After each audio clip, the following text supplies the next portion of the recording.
বলিউডের দুই তারকা দীপিকা পাডুকোন ও রণবীর কাপুরের প্রেম ছিল এক সময়ে ভক্তদের কাছে হট টপিক। সেই ভালোবাসা পরিণয়ের আগেই ভেঙে যায়।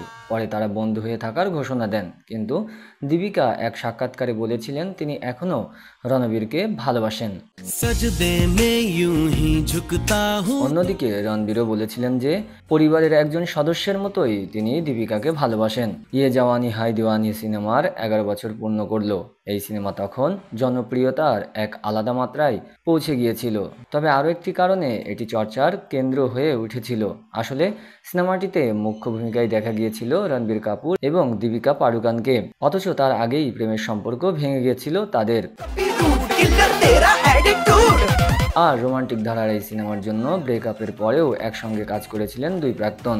তাদের রসায়ন বক্স অফিসে রীতিমতো আগুন ধরিয়ে দিয়েছিল। এদিকে সিনেমার প্রচারের সময়ই রণবীর এবং দীপিকা স্পষ্ট করে দিয়েছিলেন যে তাদের প্রেম ভাঙার পরে তারা দুজনেই মুভ অন করেছে এবং তারা একে অপরের ভালো বন্ধু হয়ে থাকবেন। No.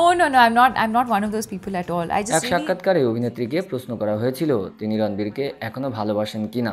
জবাবে তিনি বলেন, অবশ্যই ভালোবাসি। আসলে ও এমন একজন মানুষ যাকে আমি সব সময় ভালোবেসেছি, আর ওকে নিয়ে আমি যথেষ্ট পজিটিভ এবং অত্যন্ত প্রোটেক্টিভও।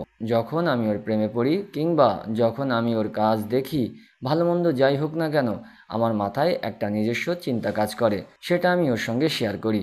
UVA, UVB, we're always on our. Deepika আরও বলেন, আমি হয়তো ফোন করে ওর সঙ্গে কথা বলি। ওর জীবনে একটা সময় গিয়েছে যখন আমার মনে হয়েছিল ওর ব্যবহার পাল্টে গিয়েছে। বিষয়টা আমাকে খুবই ভাবিয়েছে।